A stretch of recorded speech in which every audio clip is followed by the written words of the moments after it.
안녕하십니까? 2024년 12월 3일 화요일 인도네시아 헤드라인 시작합니다. 첫 번째 소식입니다. 지난주 실시된 인도네시아 지방선거에서 프라보워 수비안토 대통령의 집권연합이 다수의 전략적 지역에서 승리할 가능성이 높아 보입니다. 이는 앞으로 5년 동안 프라보워 대통령이 주요 정책을 실행하는 데 필요한 권력 기반을 더욱 견고히 할 전망입니다. 지난 수요일 실시된 이번 선거에서는 37개 주, 93개 도시, 415개 군에서 유권자들이 새 지방 지도자를 선출했으며 이는 인도네시아 역사상 최대 규모의 동시 지방선거로 기록됐습니다. 신뢰할 수 있는 여론조사 기관들의 출구조사 결과에 따르면 프라보워의 여당 연합이 서부자바, 중부자바, 동부자바 등 인구 밀집 지역에서 압도적인 우위를 점하고 있습니다. 일부 후보는 조코이 전 대통령의 지지를 받기도 했습니다. 북부 수마트라에서도 프라보워와 조코이가 모두 지지한 후보가 승리를 앞두고 있습니다. 반면 자카르타에서는 투쟁민주당의 후보가 앞서가며 대조적인 결과를 보였습니다. 정치 전문가들은 이번 선거를 지난 2월 대통령 선거의 연장선으로 보고 있습니다. 전략적 지역에서의 통제력은 프라보워 대통령이 중앙정부와 지방정부 간의 조화를 통해 주요 공약을 실현하는 데 중요한 역할을 할 것이라는 분석이 나옵니다. 프라보워 대통령은 아동 영양 개선을 위한 무료 급식 프로그램과 식량 에너지 자급자족 달성을 주요 공약으로 내세운 바 있습니다. 그러나 전문가들은 이번 선거 결과가 장기적인 정치적 안정성을 보장하지는 못할 것이라고 경고합니다. 프라보워 연합 내 각 정당은 서로 다른 이해관계를 가지고 있으며 향후 내각 개편 등 주요 사안을 둘러싼 의견 충돌 시 연합 내 알력 다툼이 발생할 가능성이 있다는 분석도 나오고 있습니다. 프라보워 정부가 지방과 중앙의 협력을 어떻게 유지할지는 향후 주요 과제로 남아 있습니다. 다음 소식입니다. 메가와티 수카르노프트리 투쟁민주당 당대표는 최근 지방선거에서 공권력과 지역 지도자들이 대규모로 동원되었다는 보고를 받았다며 인도네시아 민주주의가 죽어가고 있다고 우려를 표했습니다. 그녀는 권력을 가진 자들이 국가 자원과 공권력을 선거 승리를 위해 동원하고 있다며 이러한 상황이 향후에도 반복될 가능성에 대해 경고했습니다. 메가와티는 특히 투쟁민주당의 전통적 지지 기반인 중부자바에서 경찰 인사 이동이 정치적 목적으로 사용되었다는 구체적 보고를 언급하며 헌법재판소의 공권력 비중립성 처벌 결정이 제대로 이행되지 않고 있다고 지적했습니다. 그녀는 국민의 목소리가 억압받는 불공정한 선거 환경을 지적하며 국민들에게 압박과 부정행위에 대한 증거를 수집해 목소리를 높일 것을 촉구했습니다. 한편 투쟁민주당은 이번 선거 결과와 관련해 법적 대응을 포함한 다양한 조치를 검토 중입니다. 메가와티는 선거가 도덕과 양심, 문명의 발전을 반영해야 한다며 당이 이러한 원칙을 지키기 위해 노력할 것이라고 강조했습니다. 다음 소식입니다. 2025년 1월 1일 시행 예정이었던 부가가치세 인상이 국민 부담을 줄이고 경제 활동을 유지하기 위해 2에서 3개월 연기될 가능성이 제기됐습니다.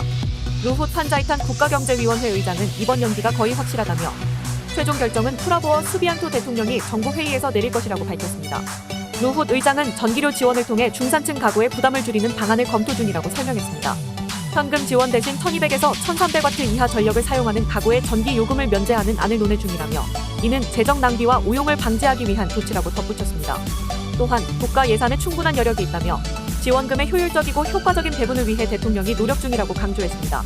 참고로 부가가치세는 2022년 4월 10%에서 11%로 인상된 바 있으며 2025년 1월 1일부터 12%로 추가 인상될 예정이었습니다.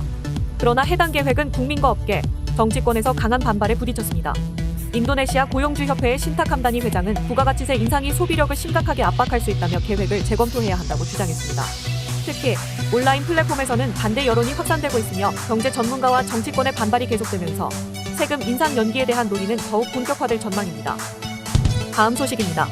도널드 트럼프 미국 대통령 당선인의 고율 관세 정책 선언으로 중국 경제가 새로운 도전에 직면했습니다. 트럼프는 취임 첫날부터 모든 중국산 제품에 10% 관세를 부과하겠다고 예고하며 최대 60%의 관세 부과 가능성까지 시사했습니다. 전문가들은 이러한 조치가 중국 GDP를 2%포인트 감소시키고 총수출을 8% 줄일 수 있다고 경고했습니다. 중국은 이러한 관세 충격에 대응하기 위해 동남아로 생산기지를 이전하는 움직임을 가속화하고 있습니다. 실제로 중국의 대미 수출 의존도는 감소 추세에 있으며 러시아, 베트남 등 지정학적 파트너와의 교역이 증가하고 있습니다. 상하이 금융개발연구소는 위안화 평가절하를 대응책으로 제시하며 관세 충격을 흡수하려는 노력이 이어지고 있다고 분석했습니다. 한편 미중 무역 갈등은 글로벌 공급망 재편을 가속화할 것으로 보입니다. 베트남, 말레이시아, 인도네시아 등 동남아 국가들이 새로운 무역 허브로 부상할 가능성이 높아지는 가운데 한국 경제에도 기회와 위기가 동시에 존재할 것으로 전망됩니다. 특히 반도체와 디스플레이 같은 핵심 부품 분야에서 한국의 대동남아 수출이 증가할 가능성이 크다고 전문가들은 내다봤습니다. 다음 소식입니다.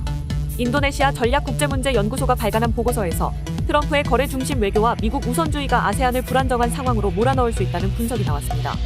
싱가포르 유소프 이상 연구소 선임연구원은 트럼프 2기 정부에서 미국이 대만이나 남중국해 문제를 중국과 일괄 타결하려는 시도를 할 가능성을 제기하며 이는 아세안의 힘의 균형을 흔들고 지역 안정에 위협을 가할 수 있다고 주장했습니다.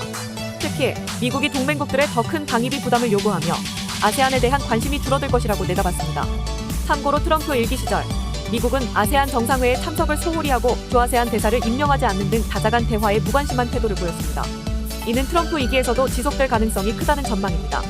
하지만 아세안과 미국 간 관계는 공동의 이해와 협력을 바탕으로 오랜 시간 강화돼 왔다는 점에서 근본적인 변화는 어려울 것이라는 긍정적 전망도 나왔습니다.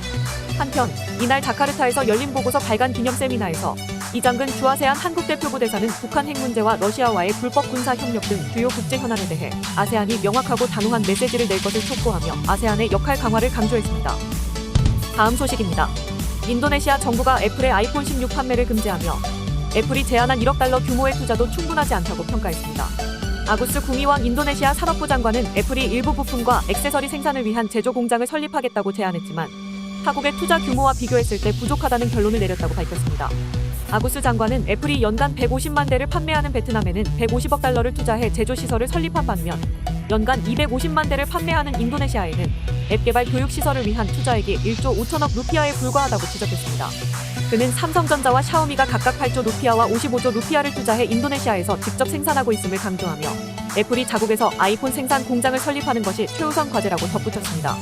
참고로 인도네시아는 제조업 강화를 위해 스마트폰, 노트북, 태블릿 PC 등의 판매 조건으로 자국산 부품 비율을 40% 이상 충족하도록 규제하고 있습니다. 그러나 애플은 이를 피하기 위해 앱 개발 교육 시설에 투자하겠다고 약속했으나 투자액이 미흡하다는 이유로 최근 아이폰 16의 판매가 금지되었습니다.